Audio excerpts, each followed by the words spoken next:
I'm Chris Opie, I'm 31, and I grew up on a dairy farm just outside of Truro in Cornwall.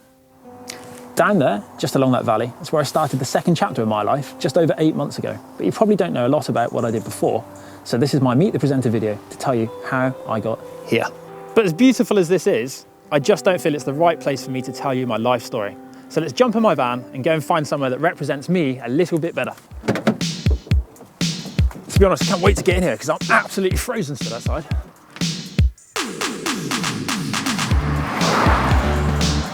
Made it worse. Oh, for goodness sake. Oh well, proud to be Cornish, even if my stick is filthy and my jacket.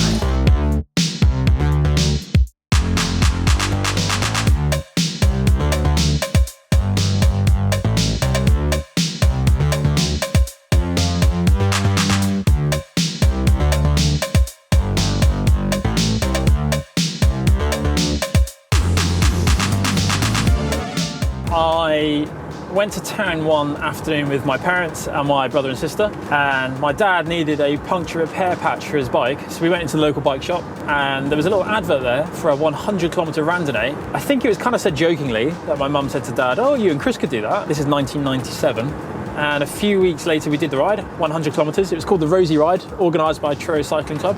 Took 6 hours 25 minutes, but to this day I'm still the youngest person to have ever done it.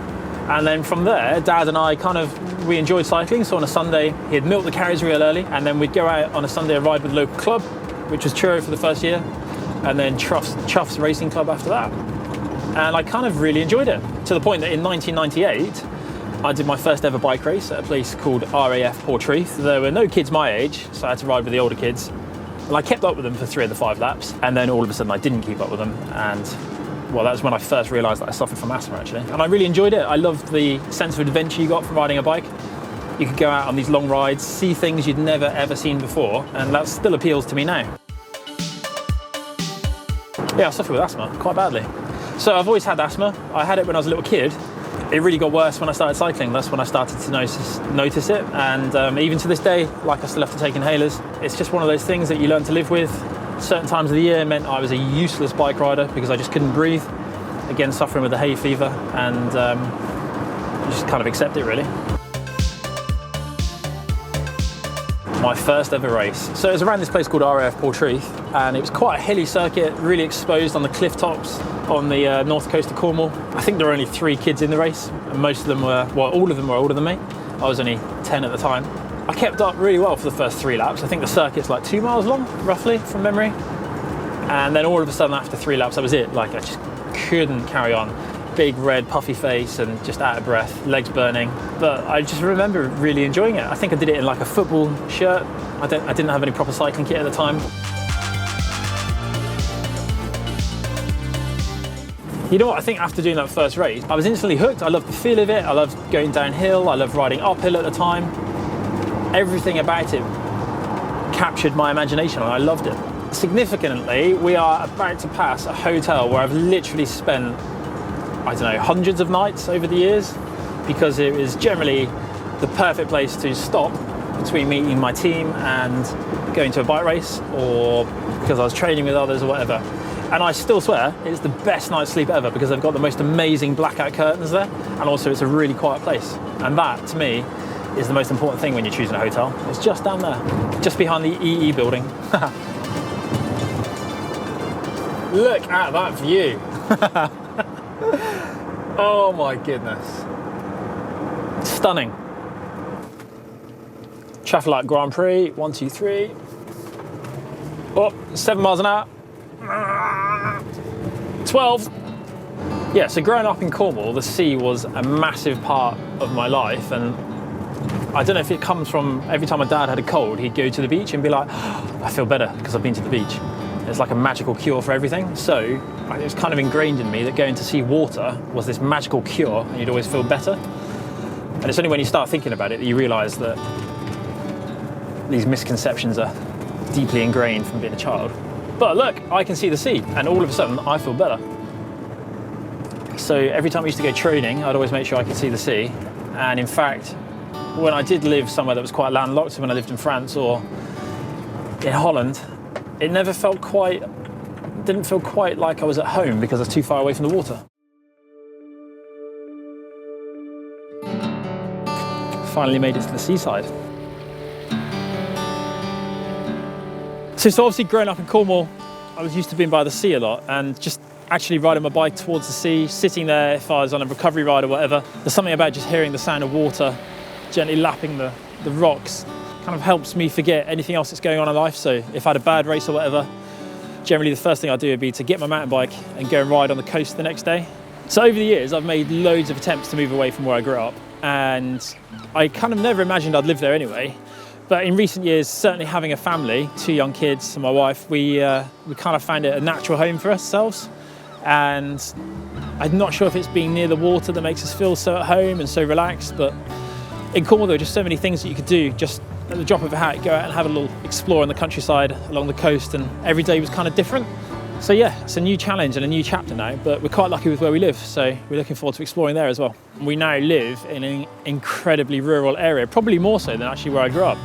I grew up just outside of Truro, and you could get to the town really easily, whereas now the nearest town pretty much is Bath, and that's 40 kilometres, and I quite like it like that. So you really get to go home on the weekends and spend quality time with the kids and enjoy that side of life as well. But as much as I love sitting out by the sea listening to the water, it's pretty cold. So come on, let's go and get a coffee in the van. Nice. That's the coffee made, so find a comfy seat and we'll go through a few of my scrapbook items. Here is literally the first thing I ever had to do with cycling. So the 8th of June, 1997, 63 miles or 100 kilometers, randonnée ride. So these are all like cue notes. So over bridge, then at T-junction, turn left. And it's covered in instructions like this. And that is what you would have had to navigate around one of these rides. Organised by Truro Cycling Club, which I didn't realise at the time is actually only quite a new club. I think they celebrated their 25th anniversary this last year. The ride went pretty much past our home. So signpost, Beldew, 2.5, Carne Downs, 4. This is all really close to where I grew up. And to do the ride, you have to raise a little bit of money. Back then, I managed to raise £81 for Sightsavers International.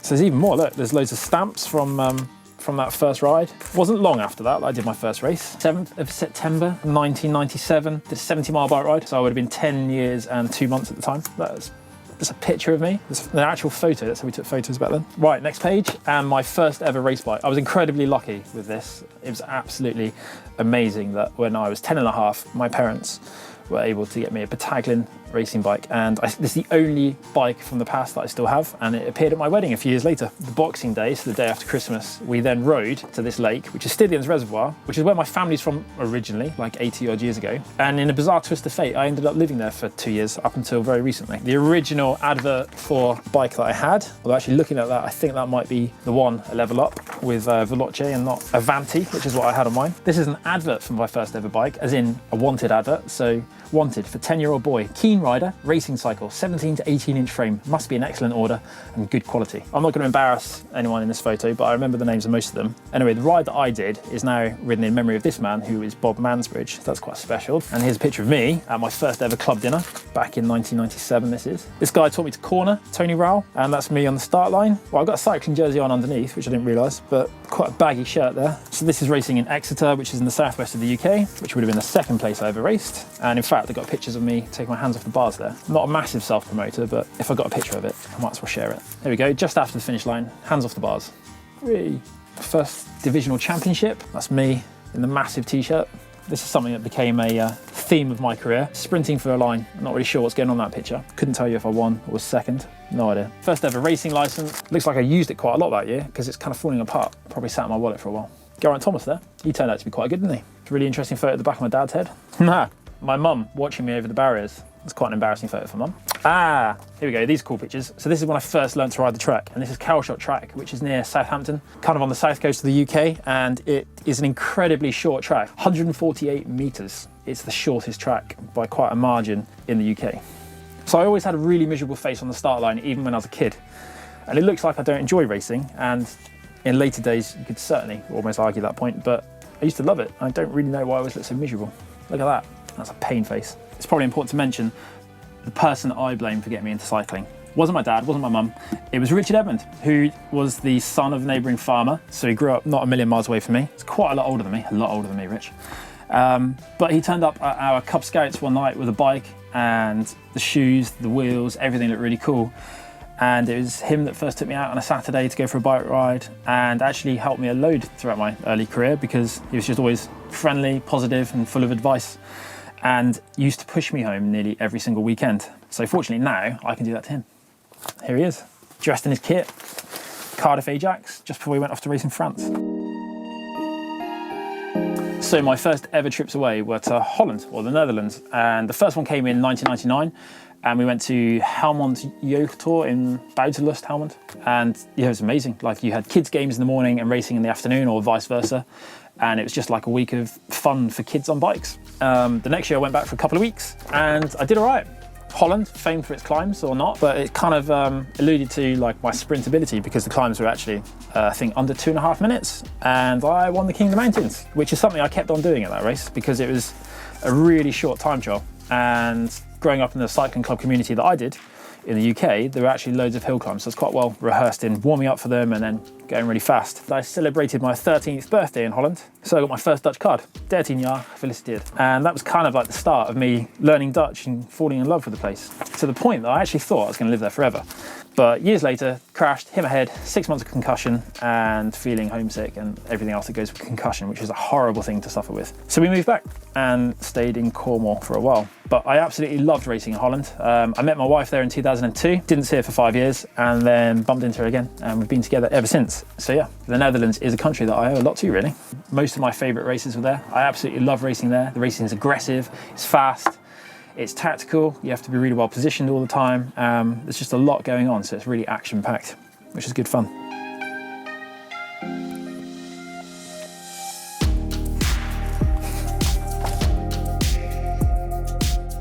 It's my mid-teenage years when I started to get really serious with cycling. This is the Youth Olympics in 2003 with John Mosley there in that picture. And then leading it, I don't know, I think I finished 6th in the end, which probably at the time I was quite annoyed with. And then when I was 19, or actually when I was 18, I was so convinced that I was going to be amazing at cycling. I took myself to France and spent a year living there. And whilst I hated basically every single minute of living in France, it's taught me a huge amount about being an adult and being a grown-up, to the point that I now actually really value the experience that I was able to have back then. I raced for a French team who paid me a tiny bit of money in return for coaching their youth riders and washing the team cars and just being generally well behaved and trying to ride my bike. Not a great year at all, but as I said, I learnt loads. And because of that experience though, I went back to Holland the next year and I met my wife because of it, so it's not all bad, is it? I actually think it's pretty cool kit. And back then I was a good 14 or 15 kilos lighter than I am now. The following year when I went to Holland, I was actually quite a bit bigger. I got up to about 69 or 72 kilos or something like that. And I've been a similar weight ever since. So over the years, I've got loads of jerseys. Unfortunately, I haven't kept many of them. I've given most of it away to family and friends to wear when they ride the bikes, but Tour Series Leaders jerseys, something I'm particularly proud of. That series was a huge part of my career. Probably the best year. I think you would have seen in James's video, actually, that these jerseys go with these jerseys, and I think you'd be hard pushed to find someone on that team that didn't agree. That was just the best team ever, with the best coach ever, Steve Benton. We had the best mentor ever in Nigel Mansell, who was just incredible, getting us all to act like actual professional athletes, and the way you conduct yourselves. So that was a really special experience. We've got 2014 Rafa Condor, again Tour Series overall, One Pro Cycling, a jersey that's probably been ruined by riding some of the spring classics, and yeah, didn't stand the test of time very well, that one. And then another 2014 jersey with Rafa, pretty cool jerseys. Unbelievably, that still fits. It just stretches really well. Then we've got some winning ones. This is pretty cool. The last ever person to win a bike race in Libya. We rode for a team called Pendragon that year, and Nick Bourne took us over to Libya. And then this one, the Ronde van de Provincie Antwerpen, which was really cool because that was like the first decent race that I won over in that part of the world in Belgium. Yeah, it's quite unexpected really. I'd had glandular fever and I'd only started racing on the 1st of June that season, and I won the first race. And then this was in August and it was a big bunch sprint and I won that as well. And then these days I'm wearing this, which I'm especially happy about because despite wearing the occasional red leaders jersey, I never actually got to race in red, and I always wanted to ever since I think I was about 12, and our local club had a vote for what colour their next season's kit should be. I was like, red, but I was the only one. So yeah, I love riding in red. I think it's a pretty cool jersey. But also because already it's given me a whole new sense of adventure with my cycling. I've done sportives in the Dolomites, and I've been to Oman riding my bike for pleasure, unlike racing where it's, you know, a real strict job. It's breathed a whole new lease of life into my cycling career. So I stopped racing last year because I kind of achieved all that I felt I was ever going to achieve. The motivation wasn't the same to continue performing. I got the incredibly exciting experience to come and do this, but the main reason, truth be told, is that I just want to spend more time with my family. Mine was winning the Ronde van Midden-Nederland in 2016. And the reasons it's my proudest achievement is because it's based in the area of Holland where I first went in 1999. It's on the first roads that I ever won bike races on in Holland. It's where I spent my entire young career in Holland. It's where I met my wife. The roads there have just got so many special memories. It's the closest I'll ever get to a home race, and yeah, it's really, really special. And in fact, it's the only trophy I'm allowed to have on display in the house. So a huge part of my life is actually living life and not just being tied to a desk or tied to my job. Even when I was a bike rider, my favourite thing to do was to get out in my adventure van. That's what I call it anyway, the family adventure van. So we built it in 2016 and 17, and we kind of finished it last year. Except with a project like this, you never actually finish it. And every single time you get into it, you whoa, whoa, whoa, whoa, whoa. I haven't finished telling you about my adventure van. Guys? So when I'm not busy toiling away at GCN Towers or out on my bike in some stunning mountain scenery, I like to spend my time with my family in the family adventure van. Come and have a closer look. Before we start, if I plug this bad boy in, that's 300 watts. That's more than I produce on my bike these days. Electrics, boom, boom, boom. Lights are on. Get inside, we've got a table. Lots of food gets eaten on there. We have a sink, gas hobs, and pie trick.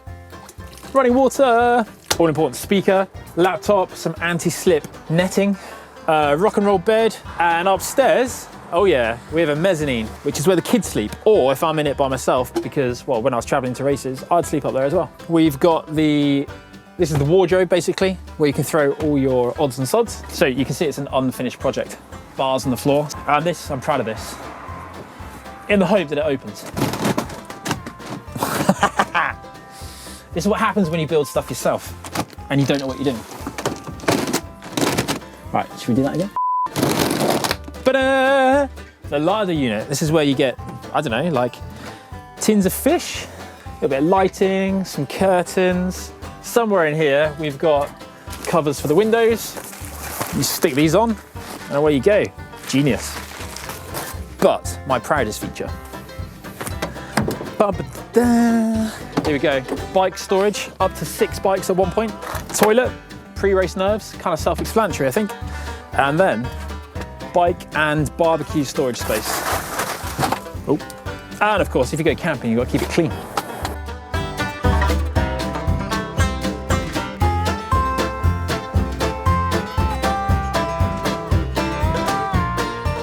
I do, yeah. I mean, it's a little bit temperamental at times. Like right now, I'm fighting with the chain underneath the door, which is held together with a zip tie.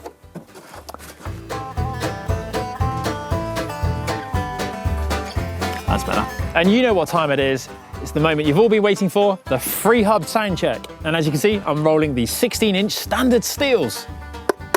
Yep, they sound like they're not rusting. That's the end. I hope you enjoyed having a closer look at my personal life and my professional career. If you haven't already done so, check out James's Meet the Presenter over there to learn more about him. Give me a big thumbs up before you do so. Right, I'm off to bed.